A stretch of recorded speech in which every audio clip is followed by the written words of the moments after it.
National security advisory board వార్తలో ఉంది. కొత్తగా నేషనల్ సెక్యూరిటీ అడ్వైజరీ బోర్డ్ని రీకన్స్టిట్యూట్ చేశారు. చైర్మన్తో సహా అంటే ఎన్ఎస్ఏబి చీఫ్తో సహా ఇప్పుడు దానికి 7 సభ్యులు ఉంటారు. ఫార్మర్ రా చీఫ్ అలోక్ జోషి గారిని ఎన్ఎస్ఏబి చీఫ్గా నియమించారనమాట. సాధారణంగా ఎన్ఎస్ఏబిలో ఇప్పుడున్న కాంపోజిషన్ ప్రకారం IPS officers, military officers, army, air force నుంచి, నేవీ నుంచి వచ్చిన ఆఫీసర్స్ వీళ్ళందరినీ చేస్తున్నారనమాట. ఎన్ఎస్ఏబి ప్రత్యేకంగా ఏం చేస్తుందంటే మిలిటరీ వాళ్ళని, అకాడమీషియా, civil society, common man, media అందరితో కొలాబరేట్ అయ్యి అంటే అందరి దగ్గర నుంచి రికమెండేషన్స్, అడ్వైజెస్ అన్నీ కలెక్ట్ చేసి ఒక నాన్ అఫీషియల్ బాడీగా యాక్ట్ చేస్తాయి. లాంగ్ టర్మ్ సెక్యూరిటీ అనాలిసిస్, భారతదేశానికి దేశం యొక్క భద్రతకి సంబంధించిన అనేక అంశాలను గవర్నమెంట్కి సిఫార్సు చేస్తాయి. ప్రత్యేకంగా నేషనల్ సెక్యూరిటీ కౌన్సిల్కు సిఫార్సు చేస్తాయి. అసలు మనకి ఇక్కడ ఎన్ఎస్సి అంటే ఏంటో తెలియాలి. ఎన్ఎస్సి అంటే నేషనల్ సెక్యూరిటీ కౌన్సిల్ అనమాట. నేషనల్ సెక్యూరిటీ కౌన్సిల్ కింద 3 బాడీస్ ఉంటాయి. ఒకటి నేషనల్ సెక్యూరిటీ అడ్వైజరీ బోర్డ్, రెండోది స్ట్రాటజిక్ పాలసీ గ్రూప్, మూడోది జాయింట్ ఇంటెలిజెన్స్ కమిటీ. ఇప్పుడు జాయింట్ ఇంటెలిజెన్స్ కమిటీ ప్లేస్లో ఈ మధ్యకాలంలో జాయింట్ ఇంటెలిజెన్స్ కమిటీ లేదనమాట. దాని ప్లేస్లో నేషనల్ సెక్యూరిటీ కౌన్సిల్ సెక్రటేరియట్ని ఏర్పాటు చేశారు.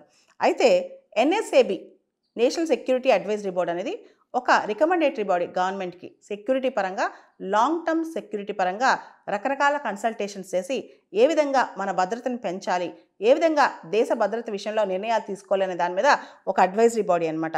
అదేవిధంగా స్ట్రాటజిక్ పాలసీ గ్రూప్ అనేది ఎన్ఎస్సి కింద ఇంకోటి కూడా ఉంటుంది. అదే స్ట్రాటజిక్ పాలసీ గ్రూప్ అనమాట. ఈ స్ట్రాటజిక్ పాలసీ గ్రూప్ అనేది గవర్నమెంట్ అఫీషియల్స్ ఉంటారు. వీళ్ళు అఫీషియల్గా లాంగ్ టర్మ్ సెక్యూరిటీ అనాలిసిస్ చేస్తుంటారనమాట. అంటే భారతదేశ భద్రత విషయంలో లాంగ్ టర్మ్ సెక్యూరిటీ అనాలిసిస్ చేస్తారు. యాక్చువల్గా భారతదేశంలో రక్షణ అనేది చాలా ఇంపార్టెంట్. దేశం యొక్క భద్రత, సెక్యూరిటీ అనేది చాలా ఇంపార్టెంట్ అనమాట. దీనికి సంబంధించి క్యాబినెట్ కమిటీ ఆన్ సెక్యూరిటీ అనేది టాప్ మోస్ట్ బాడీ అనమాట. అంటే క్యాబినెట్ కమిటీ ఆన్ సెక్యూరిటీ అంటే క్యాబినెట్ మెంబర్స్ ఉంటారు, రకరకాల క్యాబినెట్ మినిస్టర్స్ ఉంటారు. వాళ్ళకి సపోర్ట్ చేస్తూ నేషనల్ సెక్యూరిటీ కౌన్సిల్ ఉంటుంది. ఈ నేషనల్ సెక్యూరిటీ కౌన్సిల్లో ఒక బాడీ, మేజర్ బాడీయే నేషనల్ సెక్యూరిటీ అడ్వైజరీ బోర్డ్ అనమాట. అయితే నేషనల్ సెక్యూరిటీ కౌన్సిల్ అనేది అసలు ఎప్పుడు స్టార్ట్ చేశారు? ఇదే పెద్ద క్వశ్చన్. మనకి 1998 అటల్ బిహారీ వాజ్పేయి గారి టైంలో నేషనల్ సెక్యూరిటీ కౌన్సిల్ స్టార్ట్ చేశారు. ముఖ్యంగా అప్పట్లో మనం ఆపరేషన్ శక్తి, మనం సెకండ్ న్యూక్లియర్ టెస్ట్కి వెళ్ళాం. ఆ టైంలో చాలా దేశాలు మనపైన ఆంక్షలు విధించాయి. ఆ టైంలో అసలు దేశ భద్రత వీటికి సంబంధించి నేషనల్ సెక్యూరిటీ కౌన్సిల్ తీసుకొచ్చాం అనమాట. ఆ తర్వాత నేషనల్ సెక్యూరిటీ కౌన్సిల్ కింద నేషనల్ సెక్యూరిటీ అడ్వైజరీ బోర్డ్ పనిచేస్తాయి. నేషనల్ సెక్యూరిటీ అడ్వైజరీ బోర్డ్ ఆ టైంలో మనకి ఫుల్ న్యూక్లియర్ డాక్ట్రిన్, ఏదైతే మనం అణు సిద్ధాంతం అన్నామో, self imposed voluntary moratorium, no first use, to maintain minimum credible deterrence, ఈ ఐడియాస్ అన్నీ కూడా నేషనల్ సెక్యూరిటీ అడ్వైజరీ బోర్డు ద్వారానే అప్పుడు ప్రభుత్వం ఇప్పించింది బయటికి. అదేవిధంగా నేషనల్ సెక్యూరిటీ కౌన్సిల్ ఏదైతే ఎన్ఎస్సి ఉంటుందో దానికి చైర్మన్గా ప్రైమ్ మినిస్టర్ ఉంటారు.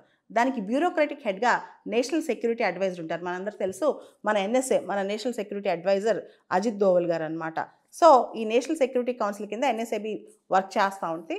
National security advisory board, national security advisory board అనేది దేశానికి సిఫార్సులు చేస్తూ ఉంటుంది అనమాట.